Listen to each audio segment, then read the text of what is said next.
మన ప్రభువైన యేసుక్రీస్తు పరిశుద్ధ నామములో ఈ పాడ్కాస్ట్ ద్వారా వాక్యం వింటున్న ప్రతి వారికి నా హృదయపూర్వకమైనటువంటి వందనాలు. దేవుడు మిమ్మను దీవించునుగాక.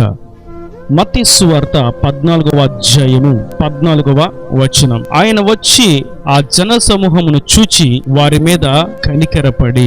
చదివినటువంటి వాక్య భాగంలో ప్రభు అయినటువంటి యేసుక్రీస్తు జన సమూహమును చూచి కనికరపడి అనేటువంటి మాటను మనం చూస్తున్నాం.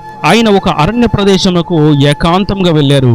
ఆయన ఏకాంతంగా అరణ్య ప్రదేశముకు వెళ్ళారు అని ఆ పట్టణ వాసులు విని కాలినడకన ఆయన చెంతకు చేరారు. వారు ఆ విధంగా విస్తారమైనటువంటి జన సమూహం ఆయన యొద్దకు చేరుట చూచి శిష్యులు ఆయన యొద్దకు వచ్చి, ప్రభువా, జన సమూహం విస్తరించి వచ్చి ఉన్నారు అని తెలియచేసినప్పుడు ప్రభు ఆ జన సమూహం చూడడానికి మౌనంగా ఉన్నటువంటి ఆ యొక్క ప్రాంతం నుండి జన సమూహమును చూడడానికి వచ్చి ఆ గొప్ప సమూహమును చూచి వారి మీద ఆయన కోపపడలేదు.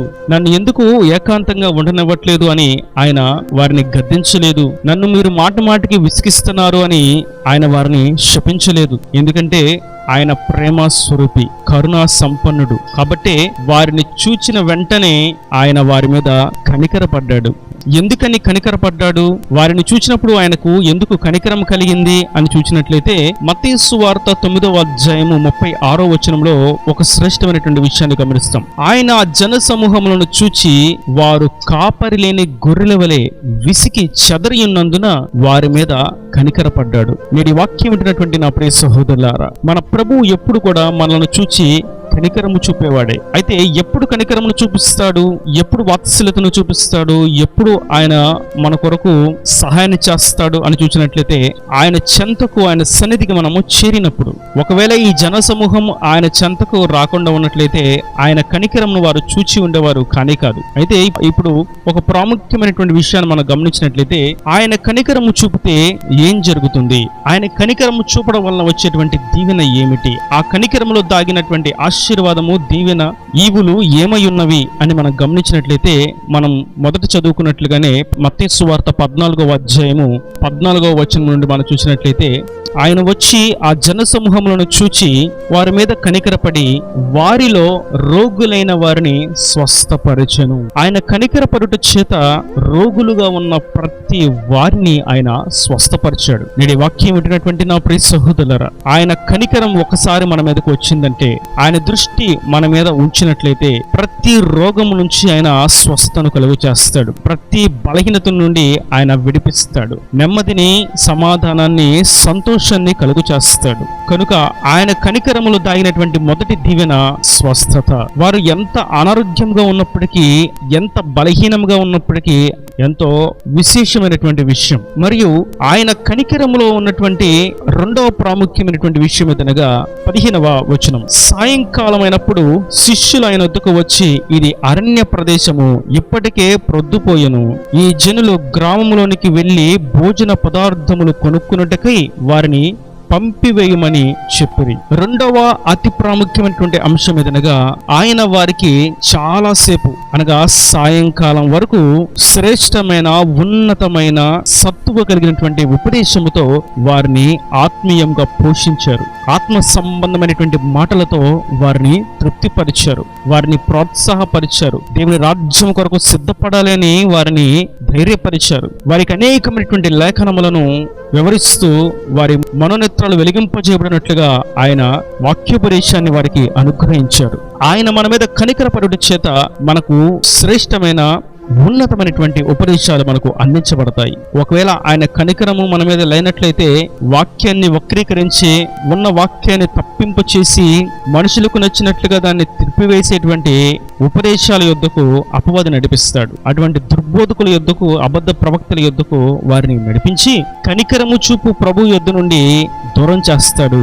కనికరము లేనిటువంటి నరకములోకి తోయబడినట్లుగా చేయాలని వాడు ఎంతో ప్రయత్నం చేస్తూ ఉంటాడు. కనుక నేటి వాక్యం వింటున్నటువంటి నా ప్రియ సహోదరులారా, మనము శ్రేష్టమైనటువంటి ఉపదేశాలను, ఉన్నతమైనటువంటి ఉపదేశములను, దేవునికి దగ్గర చేసేటువంటి ఉపదేశములను, పరలోకానికి చేర్చేటువంటి సత్తువ కలిగినటువంటి సందేశాలను మనం వినాలి అని అన్నప్పుడు ఆయన కనికరం మనం మొదట పొందుకోవాలి. ఆయన కనికరం లేకపోతే సత్యవాక్యం, శ్రేష్టమైనటువంటి వాక్యం, వాక్యోపదేశం వాక్యంలో ఉన్నటువంటి భావం స్పష్టంగా అర్థమవుట సాధ్యము. మరియు ఆయన కనికరములో దాగినటువంటి 3వ దీవెనను మనం గమనించినట్లయితే 16వ వచనం, యేసు వారు వెళ్ళనక్కర్లేదు, మీరే వారికి భోజనము పెట్టుడని వారితో చెప్పగా, వారు ఇక్కడ మన యొద్ద 5 రొట్టెలను 2 చేపలను తప్ప మరేమీయూ లేదని ఆయనతో చెప్పిరి. అందుకైన వాటిని నా యొద్దకు తెండని చెప్పి పచ్చిక మీద కూర్చుండుడని జనులకు ఆజ్ఞాపించి ఆ 5 రొట్టెలను 2 చేపలను పట్టుకొని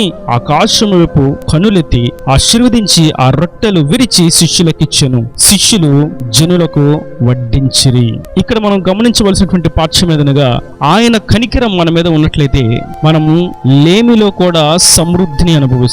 కొంచెమే ఉన్నట్లుగా అనిపించిన అందరికీ సరిపోనట్లుగా ప్రభు దీవిస్తాడు, దానిని ఆశీర్వదిస్తాడు. కొంచెములోనే గొప్ప దీవెనను ఆయన ఉంచుతాడు. మనం ప్రయాసపడి కష్టపడి మందిరమునకు దూరమై, భక్తికి దూరమై, పరిశుద్ధతకు దూరమై సంపాదించాలని ఒకవేళ ప్రయత్నం చేస్తే ఆ సంపాదన మనుషుల కష్టార్జితము చేత అయినది కాబట్టి అది నిలిచి ఉండదు, మరియు అది నిజమైనటువంటి ఆశీర్వాదము కాదు. దేవుడిచ్చేటువంటి దీవెన ఎంతో శ్రేయస్కరమైనది, శ్రేష్టమైనది, విలువైనది, ఆశీర్వాదకరమైనది. నీతిమంతులకు కలిగినది కొంచెమైనా తుదుకు అది మహా అభివృద్ధి నొందుతుంది. యథార్థముగా, నీతిగా, నమ్మకంగా దేవుడు చూస్తున్నాడు అనేటువంటి భయభక్తులతో సంపాదించినటువంటి కొంచెము సంపాదన అది సమృద్ధి అయినటువంటి దీవెనగా ఆశీర్వదించబడుతుంది. నేటి వాక్యం వింటున్నటువంటి నా ప్రియ సహోదరులారా, మనము దేవుని యొక్క కనికరమును పొందుకోవాలని పరిశుద్ధాత్ముడు నేడు తేటగా సెలవిస్తున్నారు. మనము ఆయన కనికరమును పొందుకున్నట్లయితే మనకు ఆరోగ్యము, స్వస్థత లభిస్తుంది.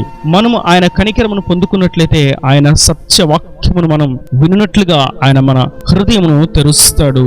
వాక్యాన్ని శ్రద్ధగా ఆలకించడానికి నిగ్రహమును, శ్రద్ధను, భయభక్తులను ఆయన కలుగు చేస్తాడు. మరియు ఆయన కనికరం మన మీద ఉన్నట్లయితే మనం సమృద్ధి అయినటువంటి దీవెనల చేత దీవించబడతాము, ఆశీర్వదించబడతాము. అయితే ఈ ప్రాముఖ్యమైనటువంటి కనికరంలో ఉన్నటువంటి దీవెనను మనం పొందుకోదలిచిన ఎడల మనము చేయవలసిందల్లా ఒక్కటే, ఆయన చెంతకు మనం వెళ్ళాలి. ఇక్కడ మనం చూస్తాం 13వ వచనంలో, జనసమూహములు ఆ సంగతి విని పట్టణముల నుండి కాలినడకను ఆయన వెంట వెళ్ళిరి. ఆయన వెనక వారు కాలినడకన నడుస్తూ ఉన్నారు.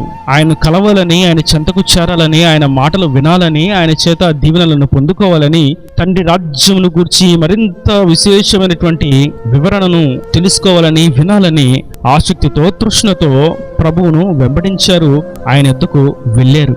కాబట్టే వారిని చూచి ఆయన కనికరపడ్డాడు. నేడు మనము సైతం ఆయన సన్నిధికి ఆసక్తిగాను, తృష్ణతోనూ, మందిరములో ఆయన ఉన్నాడు అనేటువంటి విశ్వాసముతోనూ, ఆయన త్వరలో మేఘారుడై మన కొరకు రానయ్యున్నాడు అనేటువంటి నిరీక్షణతోనూ మనం ఆయన సన్నిధికి చేరినట్లయితే నిశ్చయంగా ఆయన కనికరమును మనం పొందుకొనగలుగుతాం. ఆయన కనికరములో ఉన్నటువంటి దీవెనలను అనుభవింపగలుగుతాం.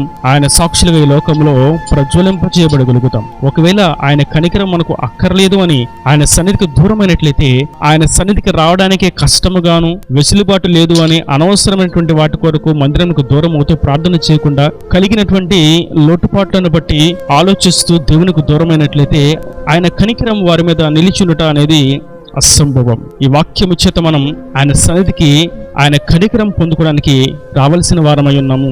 కనిపెట్టుకుని ఆయన సన్నిధికి చేరవలసిన వారమై ఉన్నాము. కనికరం కలిగినటువంటి కరుణమైన యొక్క కృపను పొందుకోవాలని ఆసక్తిగా ఆయన పాదాల చెంతకు చేరవలసిన వారమై ఉన్నాము. ఇక్కడ ఉన్నటువంటి ప్రతి ఒక్కరిని గూర్చి ప్రభు రాయించినటువంటి మాట, వారిలో రోగులైన వారిని స్వస్థపరచును అని. అంటే వారిలో ఎందరైతే రోగంతో బాధపడుతున్నారో వారందరినీ స్వస్థపరిచాడు. అక్కడున్న వారందరికీ సాయంకాలం వరకు మంచి వాక్యాన్ని అందించారు. అక్కడున్న జనసమూహం అంతటికీ కూడా శ్రేష్టమైనటువంటి, సమృద్ధి అయినటువంటి ఆహారాన్ని ఇచ్చి వారిని తృప్తిపరిచి తిరిగి ఇంటికి వెళ్ళినట్లుగా దీవించి పంపించారు. కనుక అట్టి విధంగా కనికరములో ఉన్నటువంటి ఈ దీవెనలను మనం పొందుకున్నదలిచి ఆయన సన్నిధికి చేరదాం. నిజమైనటువంటి కాపరిగా ఉన్నటువంటి ఆ కరుణమైన యొక్క కనికరమును మనం పొందుకుందాం. దేవుని రాజ్యానికి వారసులుగా మార్చబడదాం. ఈయన దేవుని మాటలు ప్రతి వాని హృదయంలో నీటికట్టు ఫలింపు చేయను గాక.